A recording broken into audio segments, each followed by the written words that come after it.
Hey y'all, it's Chloe and we're back with another video. This is a Love is Blind recap review part 2 from the part 1 that I did yesterday. Okay, now I'm trying to catch up so that I can be where the very next episode starts Thursday. So I'm trying to get these reviews out so that I could be on the same page as everybody else because apparently I'm far behind, okay? But we gonna get through it. Okay, so now everybody is in Mexico and they don't know that they're all in Mexico together. So I'm guessing like that's supposed to be an element of surprise. They finally all get to meet each other or whatever, but it's gonna be cool. So now everyone arrives in Mexico, and the first couple we see is Gigi and Damien, right? And they have a candlelight dinner, and during this candlelight dinner, Gigi is telling Damien like it's been 435 days, and Damien's like, okay, 435 days for what? And she's like, well, since I had sex, basically. But actually, on the day 325, she said she went down to the beach. And she went down to the beach because she forgot what it feels like to get smacked. I was like, okay, so she ready to disclose it all, like for real, okay? And so they like, do you want dessert? And she's like, no, I don't want dessert. And he's like, you sure? And she's like, I am dessert. I was like, oh, she ready, okay? She ready. Ain't no if, ands, or buts about what Gigi want, okay? Gigi is very straightforward and very clear with what she want, and she's letting Damien know right from the jump, we going back in that room. Period. And he like, oh, this is gonna be fun. But he was kind of acting like he didn't want it. Like he didn't like, I don't have any expectations. But I guess that would not right out the window when she was basically hinting at what she wanted, right? So then we cut over to Kelly and Kenny. And Kelly explains how she's not really ready for like, the sex or whatever, but she is into kissing and cuddling, and she explains how he's a good kisser, and being as though he's a good kisser, he should be good at other things. Okay, I'm like, okay. You will find out tonight or not? Nah, okay. But he doesn't expect anything. He's just fine with them cuddling and kissing or whatever the case may be. And then we cut over to Lauren and Cameron, my favorite couple. And you could tell that like the sexual tension between them is like very, very, very intense. Like, I mean, like they're so close to each other. They're like talking, and like she basically says she want to jump his bones. And I'm like, sis, like, you sure you never been with a white man? Because you're real excited. Because I'm saying, like, I've never been with anyone outside my race, but I would think I would be a little bit more hesitant. Like, I don't know what that's like over there, but she's down for it. She's ready to get it going. And then we cut over to Carlton and Diamond. And now Carlton and Diamond are like on a whole different page, okay? And he says he picked the craziest one out the group. And she's like, what? And he was like, yeah, I picked the craziest one. So she's like, what you trying to say? I'm crazy because I speak my mind? And he like, yeah, you lucky, you pretty. And I'm like, oh, wow, like, okay. And he's like, because if she wasn't, he would have been like, punched her. Or punched it. He said, I would have been punched it. And she said, punch me? And he was like, no, like punch it, like left, like I would have been left, like. But the whole time he's talking to her, he's like real aggressive, right? But like in a feminine type of way where it's like, are you upset? Like, what's your problem? Why are you even talking like this? Like, it got real awkward really, really fast. And she was like, I'm going down to the pool. I don't know what's going on, but I'm going down to the pool, right? So she goes or whatever. And we get over to Jessica and Mark. And Jessica is basically trying to explain to Mark that she doesn't want to have sex, and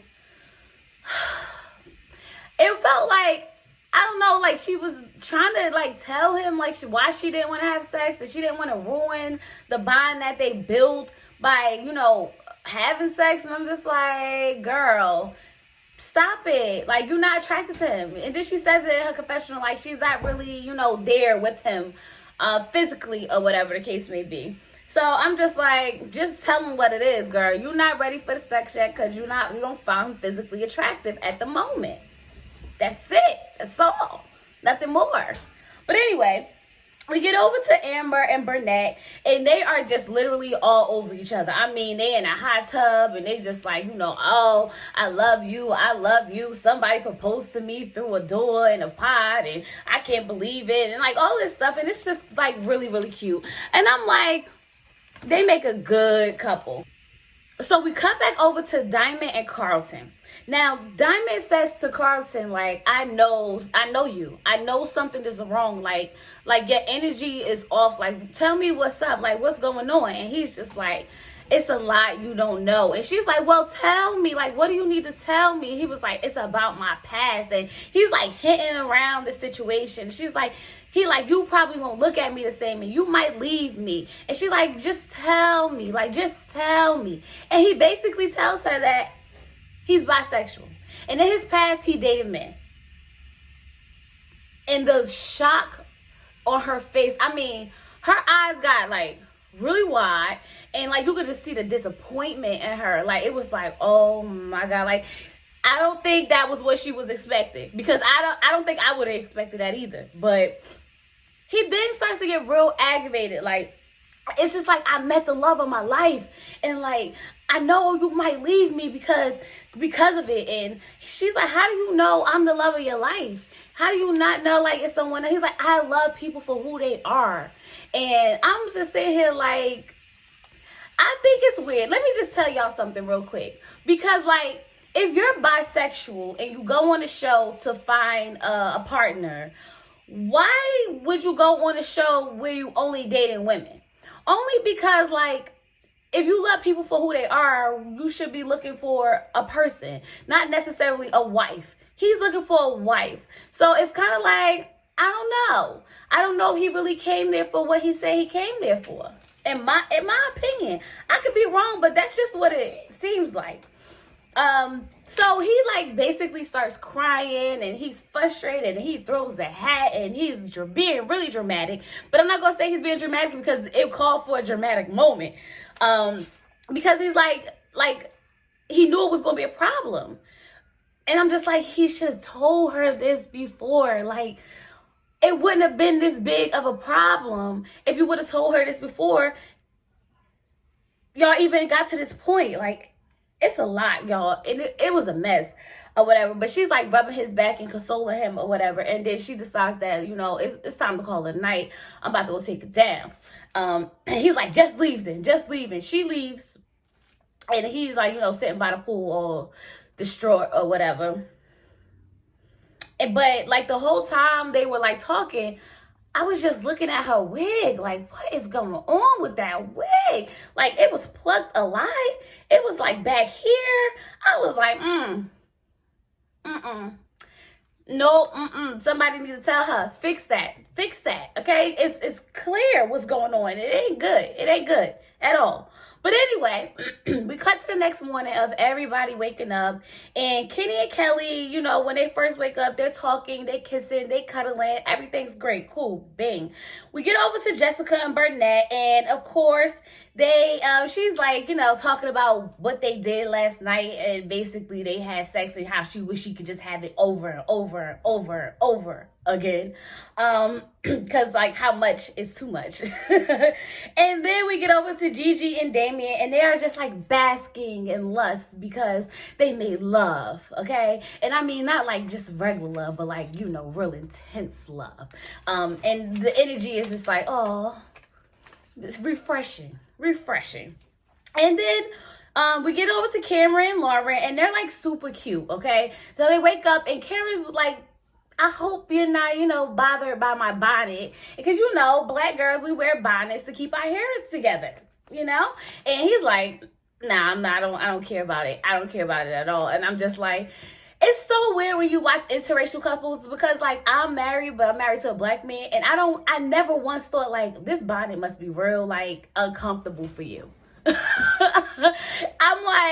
always like, where's my bonnet? Where's my scarf? So I was like, okay, it's weird when you see something that you don't think twice about being displayed on TV. It's just a weird feeling. But anyway, they're really cute. And he's like, I never kiss and tell. I'm not saying anything. And she's basically like, well, we were up late and it was definitely some Netflix and chilling going on. And everybody know what Netflix and chill is code for, okay? So basically, yeah, they got it. And then we get over to Jessica and Mark, and Jessica and Mark are waking up, and she's like, well, first things first, you don't snore, and you don't sweat, so we can cuddle. And he's like, okay. I'm like, what? I guess you don't want nobody snoring and sweating on her. I mean, keep the air conditioner on, then maybe you won't get hot. And she basically, like, kind of just says she'd rather be back in the pods for lack of, like, dialogue of what happened between them. It was kind of like she'd rather, like, be back in the pods talking to him through a door and then actually being next to him. Because she wouldn't mind putting a pillow between them and pretending like they're in pods. I was like, yeah, sis, you gone. You gone. Like, you're not even trying at this point. Like, just stop. Just stop. But anyway. Now, Diamond and Carlton, of course, slept in two different rooms. And when she wakes up, she's just like, I needed to sleep by myself. Like, I needed to pray. I needed to think. I needed to figure this out. And she's like, I am still very connected to this man. And I still have feelings for him. And I love him. I just need to talk to him. And he's, waking up in his room, and he's like, I understand it's a lot to take in. I know it's a lot to take in. Like, I don't know. So at this point, it seems like they're going to be able to, like, work this situation out the way she made it seem like, I just need to talk to him. And, I still feel connected to him. I still love him. So I'm like, okay, maybe when they meet up, it's going to be great. But anyway, now it's time and everyone's like enjoying their day. They're going on their first dates out in Mexico together. And Gigi and Damien are getting massages. Well, not really getting massages. They're giving each other massages. And they're just like expressing how much they love and care for each other. It's a really cute scene. But let's move on. So then we get to Kenny and Kelly, and they're on the beach having a picnic and then, like, playing in the water and just enjoying each other's company, just like, the other two couples were. And now Burnett and Amber are also having a picnic on the beach, and it starts raining and they're dancing in the rain. And I'm like, oh, look at them. That's so cute. I want to dance in the rain. Not really, but really. And Jessica and Mark are also chilling on the beach talking or whatever. And I'm just thinking to myself the whole time, like, if they all on this beach today, why ain't nobody see each other? What parts of the beach are y'all on that y'all not running into each other on this beach? Because it's three couples right now on this beach in the water, on the sand, eating and, enjoying each other's company. They out here dancing in the rain and playing in the water and nobody see each other. Oh, okay, we just gonna move on past that, right? So, while Jessica's talking to Mark, she's basically still worried about the age difference. She's still trying to convince him that the age difference between them is going to be a problem. And he's just going to make sure that he keeps reassuring her that it's not going to be a problem, because she's worried that his mother isn't going to accept her. And he's just going to keep reassuring her that it's not a problem. I'm like, yo, I'm so over this already. Like, girl, you knew he was 24 when he proposed. You said yes. You knew he was 24 when he proposed again. You said yes. So stop trying to make this about his age and not about his looks, because obviously that's what this is about. But we're not there yet. We're going to keep moving on. So Lauren and Cameron are like hanging out in what it looks like some type of rainforest or something like that. And they're just talking. And I think like their interaction with each other is like wonderful. And they start talking about having kids, and he's like, I know that if we have kids, or when we have kids, that they're going to be considered black. And I trust that me and you will be able to, help guide them through, because we know it will be hard for them. And it's like he do kind of understand that, black people have a different type of struggle in this world than they would, white people. So he do know that his children are going to face different obstacles that he probably would have never had to face. But luckily, they're going to be there to, try to push their kids in the right direction. And I'm like, that's really cute. I mean, it's a lot to think about. Like, you're really going to have mixed kids. And then, like, from a white person's point of view, to know that your children are going to be black, whether they have, some white in them or not, they're going to be considered black. And that they're already going to have, like, strikes against them. And he understands that. So I feel like just from him understanding that, lets me know personally that he understands he understands Lauren a little bit more than I was thinking he did. If that makes sense. Yeah, it makes sense. So we get back to Diamond and Carlton. Now, Diamond and Carlton, y'all. So when she sits down with him, she tells him, like, why didn't you keep it real with me? Why didn't you tell me this from the beginning? Like, she's just trying to wrap her head around this. And he's like, it's never been a problem between nobody else. Like, it's only a problem with you. And she's just like, no, like, you should have told me. I feel like you played the game. Like, you played the whole project. And he's like, how? And I'm sitting here thinking the same thing. Like, yeah, because if you love people, then you should have been on a game with, or experiment where you find your person, not your wife, when you like male and female. It's confusing. And I get her. I understand.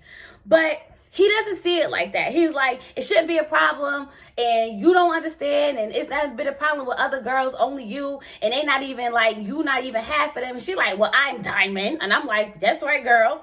Like, what you mean? I'm not supposed to feel no type of way because the other girls didn't. But anyway, while they're going through all of this, they're like going back and forth, and she like takes off her ring and she puts it down. He catches a fit, and I'm just like, whoo, this escalated really, really fast. So he's like, you want to have your moment? Have your moment. Like, have your moment. She's like, I don't want no moment. I don't want no moment. And he's like, man, F you. This is why I don't F with bees like you. And she was like, what? You gonna call me a bee to my face? Y'all, I was like, okay, pause for a second, right? This is why it's like he can't be bi. He has to be gay. And I'm gonna say this only because, like, gay men feel that it's okay to call females bees because we allow it. Now, I have nothing wrong with if that's the relationship between your gay friends and you. There's nothing wrong with that. But when you're pursuing a woman and you want to be her husband, you don't just go out calling her a bee. Like, I was like, girl. He real. He not about both ways. Can't be. Because his whole body, his whole demeanor, his whole everything is screaming, I'm gay. It is. It's not screaming I'm bi. It doesn't scream I have respect for women, because when he said that, it was like, yeah, no, he's too used to being in that environment, obviously. And she's like, you know what? F you. F you. And then she gets up and she starts singing Beyoncé lyrics, okay? She like, watch this as bounce on the next boy. You ain't with no average chick, boy. I was like, ooh, this is hilarious. And he was like, you might want to fix your wig because it's been slipping since the first day I met you. I said, yes, he is gay. Because ain't no straight man ever going to tell no woman, fix your wig, it's slipping. I was like, yo, funniest scene I've ever seen in my whole entire life. If you did not watch that scene, go watch it. And if you watched it, go watch it again. Because it's hilarious. Super, oh man, it was too funny. And I was like, yes, because that wig definitely was slipping. And he noticed it, but he should have told him. He should have told her. But anyway, a mess. Anyway, it's a wrap for them, okay? They calls it a day. They wrap it up. Ain't no fixing it. They going home. No more vacation, no more engagement, no more nothing. And I'm glad, because that would have been very toxic. Even if she did try to move past that situation, not even a situation, but move past him, being bisexual, I feel like they would have gotten into it just like that again, or over and over again, because the way he talked to her was very, very foul. Very foul. But anyway,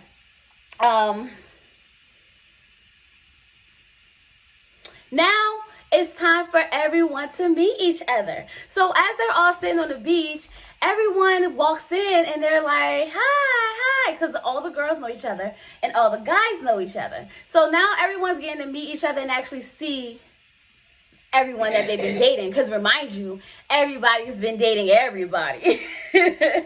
And when Jessica sees Burnett, she says he looks exactly how she thought he would look. I'm like, this is a recipe for disaster. It definitely is.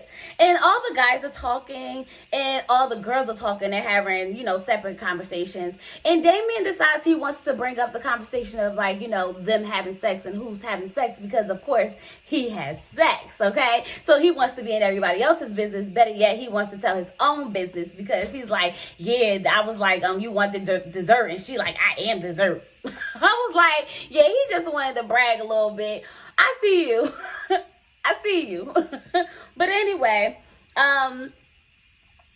Cameron said it was good, they had great, they had some good sex or whatever.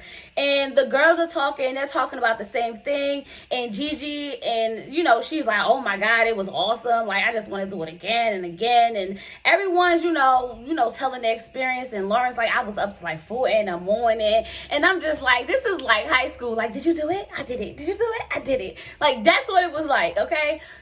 That's what it was like on both sides of the group, okay? And then Mark starts to feel sad, because everybody know Mark ain't getting none. Mark can't even, touch at this point, okay? We know that. And he's not fine with it, but he's playing like he is. And he's a little disappointed, okay? And Jessica is saying, like, I've just realized that I'm not as excited about Mark as everyone else is about their partner. And I'm like, girl, we know that because you don't like him. You're not physically attracted to him. So of course you're not excited like everyone else. I wish he would stop it, okay? And now her and Burnett finally get to talk to each other, because obviously everyone's meeting. And she goes over to him and she's just like, basically trying to hold back her composure and not like jump on him. And she like grabs his arm and then like give him a hug.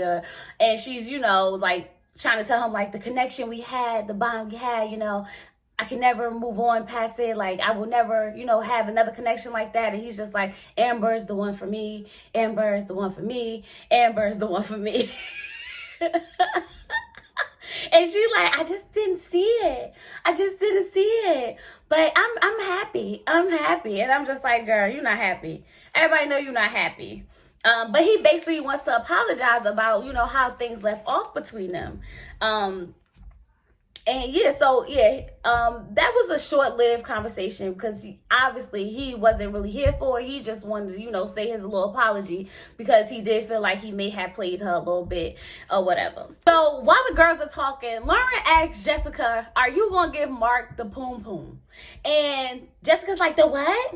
The what? And Lauren's like, girl, you're like 30-something years old. You know what the poom poom is.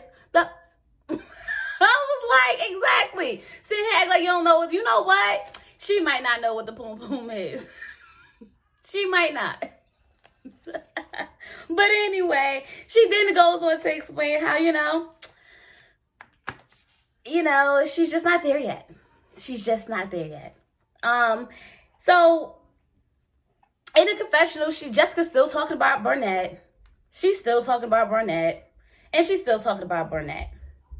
And it's sad, and I'm sitting here like, yo, like she's literally like flirting with him, while Mark is on the other side of the room, and Amber's not even worried because she ain't got time. She's not even worried. She like, I will drag her, okay? I will drag her. And I'm like, I know that's right, girl. Fight for your man. But she's like, the thought of him actually picking her over me is like laughable. I was like, yo, that girl know that Burnett was going to be hers no matter what.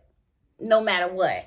But anyway, when they get back to the room, Mark asks Jessica how she feels about Amber and Burnett. And Amber's like, Jessica's like, well, like, I'm happy for them, but I feel like what they have is not like real. Like, they only with each other for the wrong reasons. And I'm like, y'all, like, girl, y'all all met the same way. Like, was y'all all not in pods talking to each other? So what do you mean they with each other for the wrong way? They just happen to meet each other and be physically attracted to each other and enjoy each other. So, like, why are you hating? Don't be mad. Then she tries to like, but what me and you got? Can nobody do it? Can nobody do it? We did it the best. And I'm like, convince yourself, child. Convince yourself. The hate, the jealousy you have is real. It's real. And Mark is like, trying to find out, like, how we're gonna move forward with intimacy and stuff like that. She's like, I just don't want to jump into it and ruin it, like, because, we building a relationship and the communication is so good and like we were bonding so great, and I don't want to ruin it with sex. For lack of better words, she don't want to have sex with you. That's what she's trying to say. But Mark's so caught up, and I don't know why he's so caught up and not see through this girl and her shenanigans.